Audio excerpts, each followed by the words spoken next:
Cavallino Treporti non manca l'appuntamento con il tradizionale falò dell'Epifania, solo rimandato di una settimana a causa del maltempo. E così ieri sera si sono accesi i 2 pavi neri realizzati in collaborazione con l'amministrazione comunale, quello in località Ricevitoria, a cura del gruppo parrocchiale di Treporti, e prima quello in piazza Santa Maria Elisabetta, realizzato dagli amici del Paviner.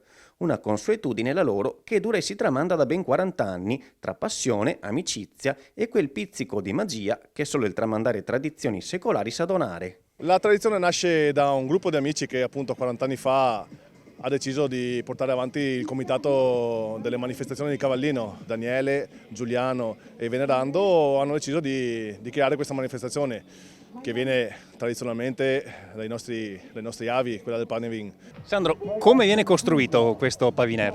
Allora ci troviamo molto presto, attorno a settembre-ottobre, per raccogliere i mazzi di canne a mano, che vengono prima spogliati dalle pannocchie e noi poi tagliamo a mano. Facciamo i mazzi che conserviamo fino ai giorni della costruzione e ci troviamo qua dal 2 gennaio, cominciamo a allestire il Paviner, senza contare che prima c'è tutta la costruzione della Befana, le pitture, lo studio della forma e tutto. C'è un bel lavoro, ma ci diverte, lo facciamo molto volentieri. Un divertimento che coinvolge tutto il territorio, dagli adulti ai bambini, soprattutto nel momento dell'accensione, quando nel bel mezzo della laguna si accende la magia del Paviner, che fonde in sé tutti gli elementi naturali, dalla terra dove sono nati i fasci di mais, incastonati sull'acqua della laguna, fino al fuoco che rilascia le sue faville ardenti affinché il vento le possa trasportare in cielo nell'auspicio di un anno propizio. Non sono sicuro, ma credo siamo gli unici che lo fanno sulla laguna veneziana. Abbiamo uno specchio d'acqua spettacolare. Siamo molto contenti, abbiamo visto molta gente, molto affetto come ogni anno. Abbiamo lavorato tanto, ma questa festa ci dà tantissime soddisfazioni. Cerchiamo di tramandare questa tradizione e farla vedere ai piccoli, sperando che anche a loro venga voglia di farla negli anni. Una tradizione per il passaggio dall'anno vecchio al nuovo che certamente continuerà a brillare sotto alle stelle riflesse in laguna